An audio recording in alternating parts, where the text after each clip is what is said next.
मैं सुखदीप राजपूत आपका स्वागत करता हूं इस सीरीज़ के पार्ट 2 में। और आज की हमारी वीडियो का टाइटल है पर्पस, गोल। क्या लाइफ में गोल होना बहुत ज़रूरी है?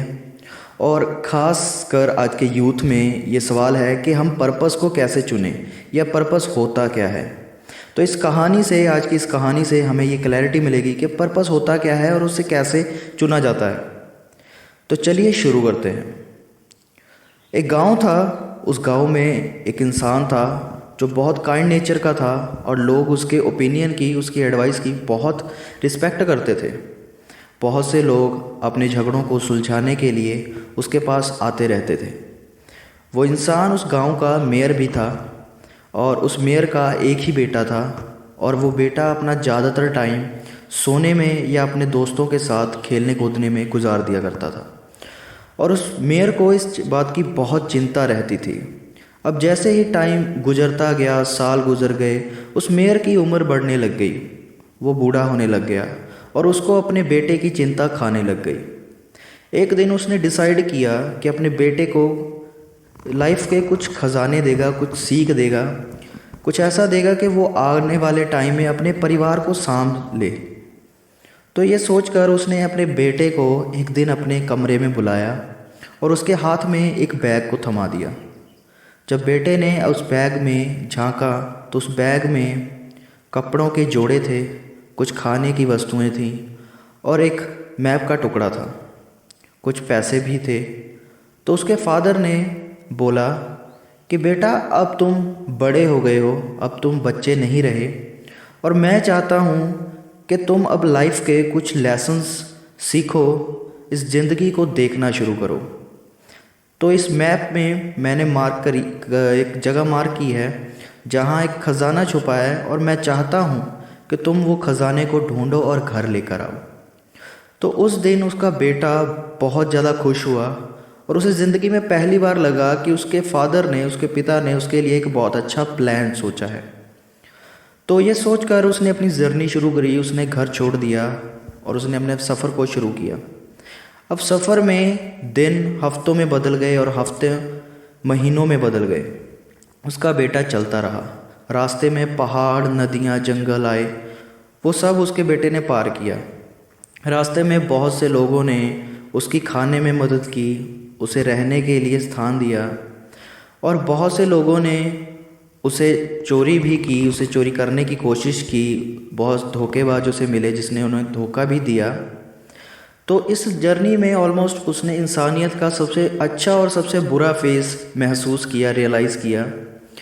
और वैसे ही मौसम बदलते गए, मौसम बिगड़ता था तो वो अपनी जर्नी को रोक लेता था, एक जगह पर ठहर जाता था और जैसे ही मौसम अच्छा होता था तो वो फिर अपनी जर्नी को शुरू कर देता था।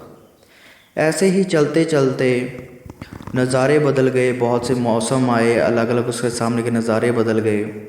बहुत कुछ उसने देखा और वो करते कराते एक दिन उस जगह पर पहुंच गया जहां पर मैप ने एक मार्क था और वो पेड़ के नीचे एक खजाना था। तो उसके बेटे ने उस पेड़ के नीचे खुदाई करनी शुरू कर दी। उसे वहाँ कुछ नहीं मिला तो वह उसने दाएं बाएं वहाँ पे आसपास की सभी जगह खोद डाली पर उसे कुछ नहीं मिला। उसने ऑलमोस्ट 2 दिन वहाँ पर गुजारे पर उसे कुछ भी नहीं मिला। अब वो इतना ज़्यादा अपसेट हो गया था कि उसने सोच लिया कि घर जाना, वापस मुझे घर जाना है। ये सोचकर वो बहुत अपसेट भी था अपने फादर के बोले गए झूठ से कि यहाँ खजाना था। तो ये सोचकर उसने वो जर्नी वापस शुरू की अपने घर पर आने की। अब रास्ते में मौसम बदले, उसके सामने के नज़ारे भी बदले, लेकिन इस बार उसने उस चीज़ को एंजॉय किया। रास्ते में मॉनसून का मौसम आया, स्प्रिंग का मौसम आया। उसने पंछियों को लहराते देखा, उसने तितलियों को देखा, बहुत खूबसूरत फूल देखे। रास्ते में अब तक उसका जो खाना था वो भी ख़त्म हो चुका था, तो उसने शिकार करना सीखा, सर्वाइवल सीखा, जंगलों में रहना सीखा और इस दौरान उसने अपनी आत्मरक्षा भी सीखी जंगली जानवरों से। और अब वापस आते आते उसे वही आदमी दोबारा भी मिले जिन्होंने उसकी मदद की थी, खाना देकर और रहने का स्थान देकर। लेकिन इस बार उसने उन लोगों के साथ कुछ दिन गुजारे और उनकी मदद करने की कोशिश की बदले में, क्योंकि उन्होंने भी उसकी मदद की थी। और उन दिनों में उसने ये रियलाइज़ किया कि इस दुनिया में कितने अच्छे लोग भी हैं जो बिना कुछ वापस मांगे लोगों की मदद करते हैं। अब वो आते आते अपने घर एक दिन पहुंच गया और उस घर में पहुंचकर उसे रियलाइज़ हुआ कि उसे ऑलमोस्ट 2 साल हो गए थे उस घर को छोड़े हुए। ये सफ़र उसका 2 साल का था। तो वो भागा भागा अपने कमरे में गया, अपने फादर के कमरे में गया और चिल्ला चिल्ला कर बोलने लगा, पिताजी पिताजी आप कहाँ हो। तो उसके पिता ने जब उसकी आवाज़ सुनी तो वो अपने मंजे से कूदकर अपने पैरों पे खड़े हो गए और भागकर अपने बेटे को गले लगा लिया और उस बेटे से पूछा कि तुम्हारी सफ़र कैसा रहा, तुम्हारा सफ़र कैसा रहा। तो उस बेटे ने मुंह नीचे किया, मुंह झुका लिया और कहा कि पिताजी मुझे माफ़ कर दो, मैं उस खजाने को नहीं ढूंढ पाया, क्योंकि मुझे लगता है कि मेरे वहाँ पहुँचने से पहले ही किसी ने उस खजाने को ढूंढ लिया और वहाँ से ले गया। तो उसके पिता ने स्माइल की, मुस्कराए और कहा कि बेटा वहाँ तो कोई ख़जाना था ही नहीं। तो बेटे ने सामने से सवाल पूछा कि पिताजी फिर आपने मुझे भेजा ही क्यों था। और बेटा खुद अपने इस जवाब पर बहुत हैरान था कि वो अपने पिता पर गुस्सा नहीं कर रहा था, बाकायदा उनसे माफ़ी मांग रहा था कि वो वहाँ से खजाना नहीं ढूंढ पाया। तो उसके पिता जो थे, उसके पिता ने कहा कि मैं वादा करता हूँ मैं तुम्हें अभी बता दूंगा कि मैंने तुम्हें क्यों भेजा था, लेकिन उससे पहले तुम मुझे ये बताओ कि तुम्हारा जो सफ़र था, जब तुमने ये घर छोड़ दिया तो तुम्हारा सफ़र क्या था, कैसा रहा तुम्हारा सफ़र। तो उसके बेटे ने कहा कि जब मैं यहाँ से जा रहा था तो सच्चाई ये है कि मेरे दिमाग में सिर्फ वो पेड़ था और पेड़ के नीचे दबा खजाना था, इसलिए मुझे कुछ याद नहीं कि मैंने यहाँ से जाते जाते सफ़र में क्या देखा। लेकिन हाँ, जब मैं वहाँ से मुड़ रहा था, जब मैं बैक आया, वापस मैंने जर्नी शुरू की, तो मैंने रास्ते में बहुत से नज़ारे देखे, मैंने कुदरत को महसूस किया, मैंने उगते हुए सूरज देखे, चिड़ियाँ देखी, बहुत से फूल देखे और मैंने बहुत सारी स्किल्स सीखी जंगलों में रहने की, सर्वाइवल की, और मैंने अपना फूड भी खुद कलेक्ट किया।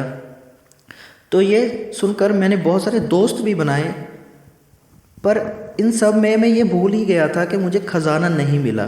जो डिसपॉइंट थी वो मैं भूल ही गया था। तो उसके फादर ने कहा, एग्जैक्टली मेरे बेटे, मैं यही तुम्हें बताना चाहता था कि मैं चाहता हूँ कि तुम लाइफ में एक पर्पस ज़रूर रखो, एक गोल रखो लाइफ को जीने का, पर कभी भी उस गोल को इतना दिमाग में मत ले लो कि तुम अपनी ज़िंदगी के हर दिन के जो ख़जाने हैं उन्हें जीना भूल जाओ। ऐसे ही हम लाइफ में अपनी देखें तो कई बार क्या होता है कि हम अपने गोल्स को इतना ज़्यादा अपने दिमाग में हावी कर लेते हैं कि हम हर दिन के जो पल होते हैं, लाइफ के कुछ बहुत हसीन पल, उन गोल्स को के चक्कर में गवा देते हैं, उन्हें जीते ही नहीं हैं, जो हमें दोबारा मिल ही नहीं सकते। तो पर्पस होना ज़रूरी है, बट लाइफ का असल में कोई पर्पस नहीं होता। लाइफ असल में ये है कि तुम उसे जियो और हर दिन पहले से बेहतर होके आगे बढ़ो, ये तुम्हारा पर्पस होता है। हर लाइफ के हर पल को जियो। तो होप सो आज की ये वीडियो आपको बहुत अच्छी लगी होगी और आपने इससे बहुत कुछ सीखा होगा। तो please like, comment, share and subscribe my channel, और मैं आपको मिलता हूँ एक नई वीडियो में एक नए टॉपिक।